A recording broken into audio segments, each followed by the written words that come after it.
We made it to Daytona. World famous Daytona Beach is actually right behind me. So we got here. We stayed in St. Augustine, I think, Thursday night. We got here super late, probably 12:30 in the morning, something like that.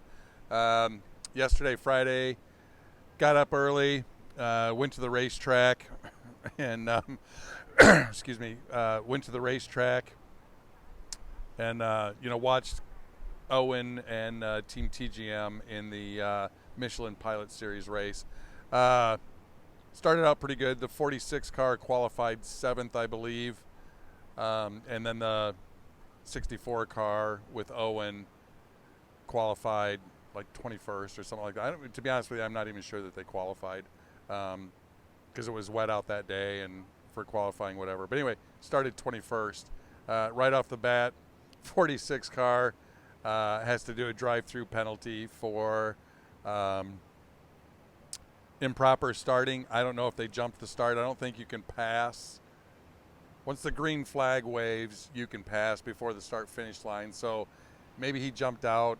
I don't know. I didn't see it. But regardless, had to do a drive-through penalty. And that I love Daytona Beach. They're just driving down the beach. That's awesome.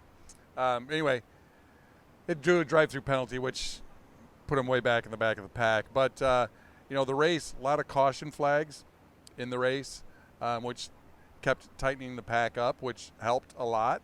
At one point, the 46 car was leading quite a few laps, actually, based on pit strategy and just the way the things, fell out.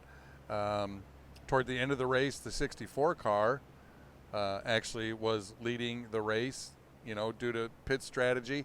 And then some cautions came out, and really the 64 car should have pitted or needed to pit. But by the way the cautions were following and just falling and the way the race was going, they just decided to go for some strategy. Because, when you get down to the last 30 minutes of the race, if you got to pit, you're not going to win, most likely. So they stayed on track. We're leading quite a ways.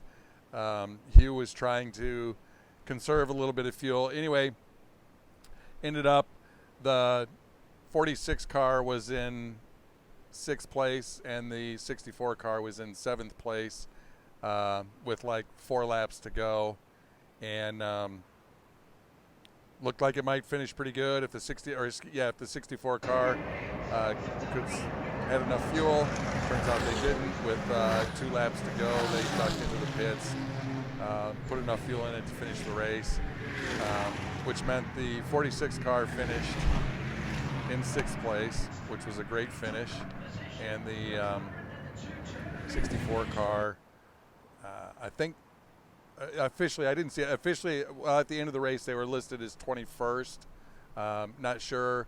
I think Owen said something about 16th, but I didn't look to see officially, where they were at. So that's kind of what happened yesterday. There was a lot going on. It was a great race. It was a good showing for Team TGM, considering this was only their 2nd race in the Camaro. And they got hit with some balance of power issues and just some crazy stuff that they have to do in IMSA racing. But I thought the team looked good. I thought the car looked good. The racing was good. The McLaren, I hope, gets whacked with a balance of power restriction, because there was one point they were 9 seconds ahead of the field, which is stupid, really. So obviously they need to make some adjustments there to make that competitive. But it's a brand new car. There's got to be a benchmark. They don't quite know, where that's at. So they got a break, I think, and ended up winning the biggest race of the year with Daytona. So, good for them. It was a good showing, for that car. The BMWs were fast, the Camaros were fast. There's just a lot of equality, in that series. So that was yesterday. Today, I'm kind of hanging out here just a little bit, doing this. Gonna head to the track here probably around noon, and for the 24-hour race. And again, Team TGM is switching the entire driver lineup. Ted Giovannis, Owen Trinkler, Hugh Plum, and Matt Plum will be jumping in a new Porsche 911 GT3 car in the GTD class today for the race. And they're starting in the back of the pack. And this is the one I know they didn't qualify because there was a qualifying race and they skipped it. Doesn't really matter where you qualify in a 24-hour race. The race is so long you can make up any kind of deficit like that, especially if things fall your way. So we're gonna head over to the track and check that out, and probably leave to head back to Nashville.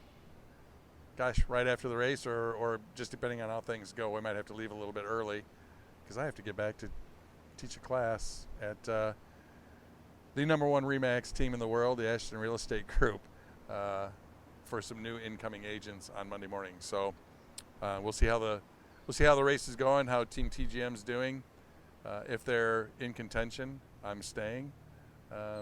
If it doesn't look that way, then I may have to duck out a little bit early. But we'll keep you posted.